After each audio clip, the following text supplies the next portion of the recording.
Cooper. Come here. Come back up here. There's Bella. Come on. Come on, Cooper. She won't bite him. He's scared of her, believe it or not. Come on, Cooper. Come on. There you go. So I got the dog down here in the pipe lounge today. Easy, easy. This is Bella. And this is Cooper. Yeah, he's all right. Okay, so now he's gonna attack her because she got too close to me. And she's just the opposite with Christy.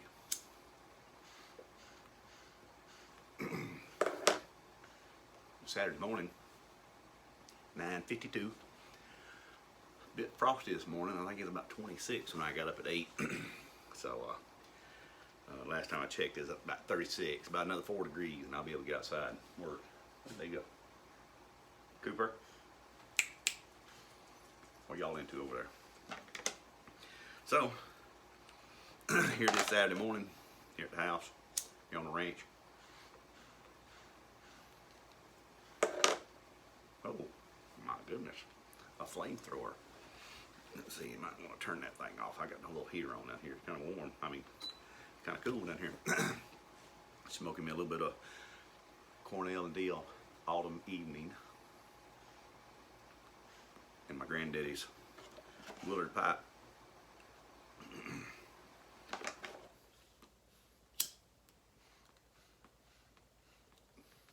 I can get it going. There you go. Hope everybody's had a good week. I've had a decent one. No banjo playing today. I feel that y'all have probably seen the extent of my perfection on the 2 songs that I know. So I went into my old banjo case and I pulled out some tablature stuff. And people just, I don't know when I took banjo lessons. I was probably 12, 13, maybe 14 years old. Tablature. So I'm gonna work on something new. Got a little brown jug. Will the circle be broken? Unbroken, I'm sorry, will the circle be unbroken? The old country church. And I'll fly away. So I'm gonna be working on some new material.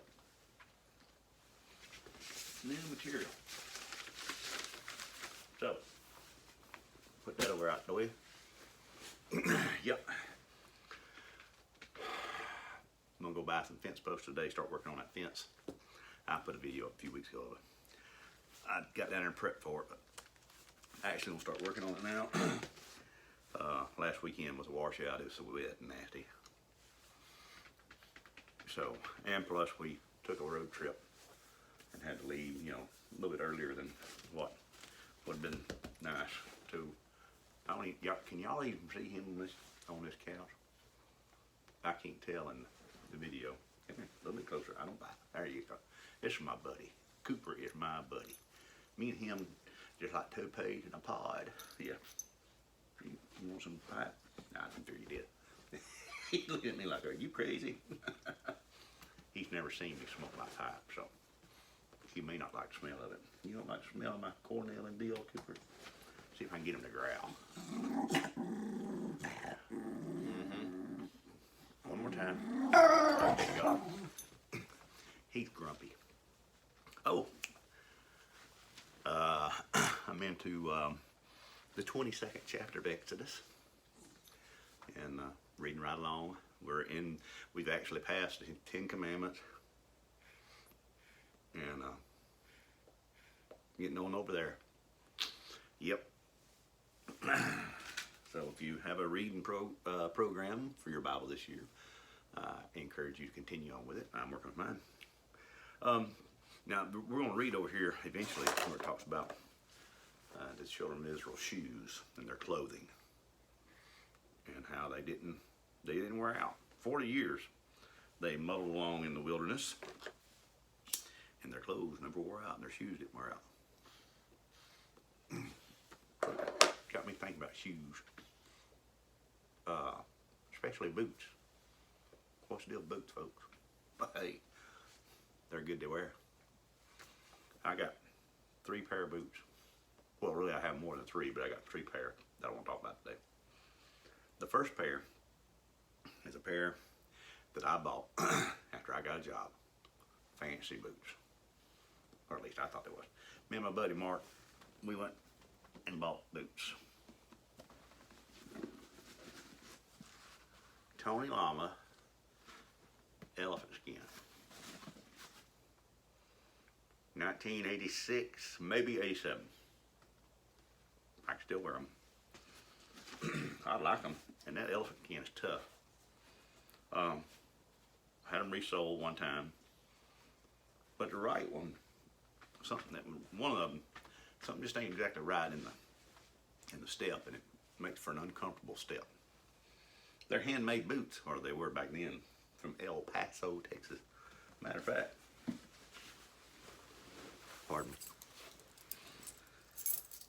This medallion come on the boots. It was hung on the side. Gold label medallion. Tony Llama, quality boot making. I put that on my key ring in 1986, 1987, and it's been there ever since. One of these days I might put another hole in it. Put those back in my pocket. They ain't in my pocket, I think I've lost them. But yeah, as a 20-year-old, my first purchase of fancy boots. But I don't like this rounded toe. This is stuff I found out since buying these boots. I'm not real crazy about that heel. You may ask why. Well, there's a reason. There's a reason for everything.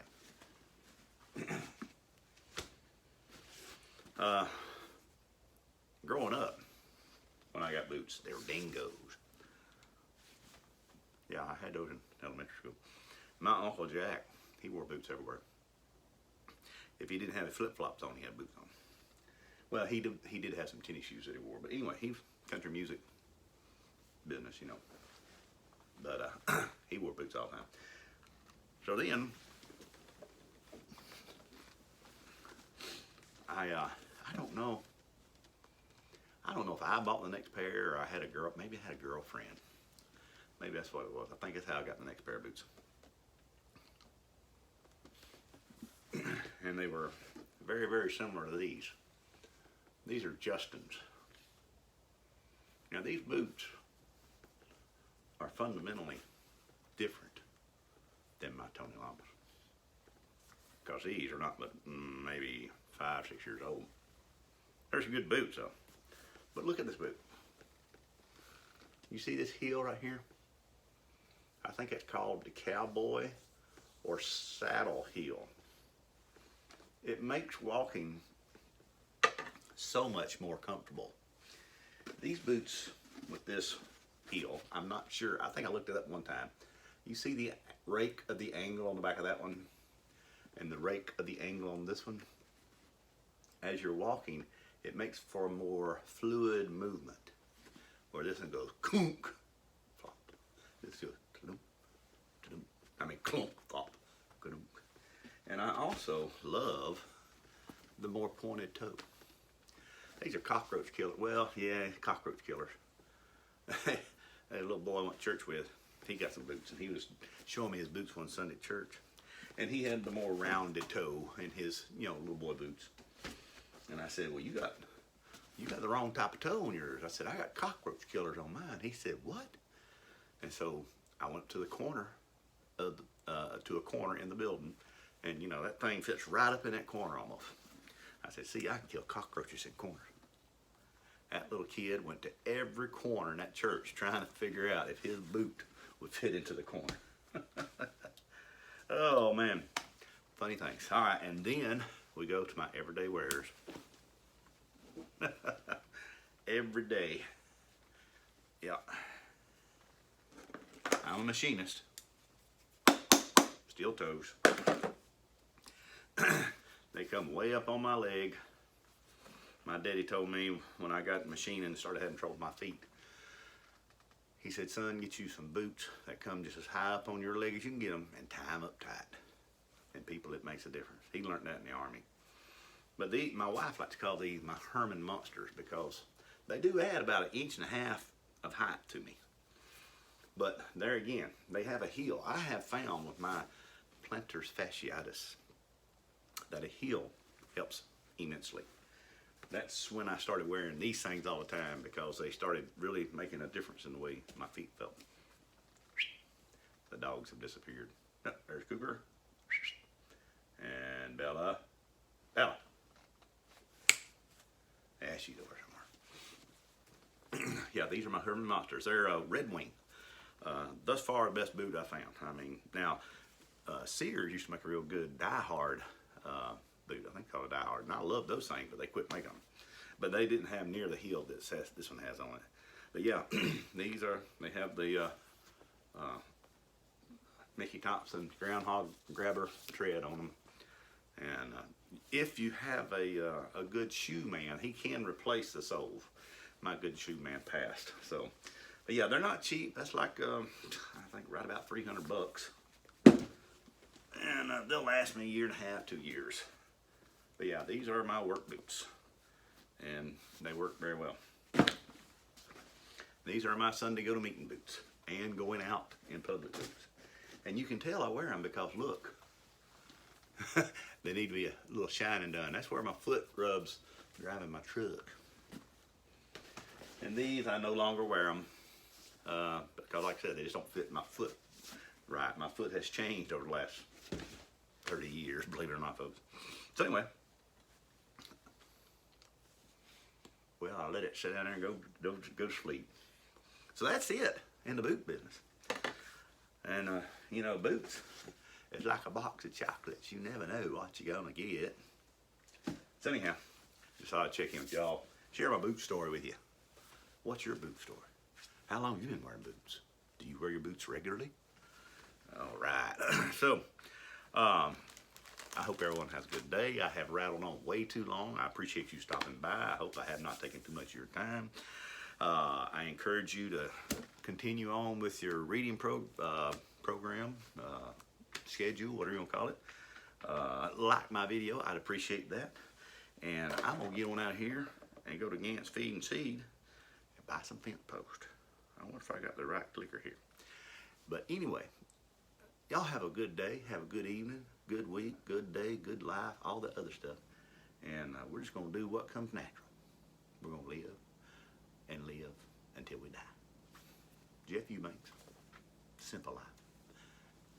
I'm going to get real close. Maybe it'll work first time. Y'all wish me luck. First time's a charm.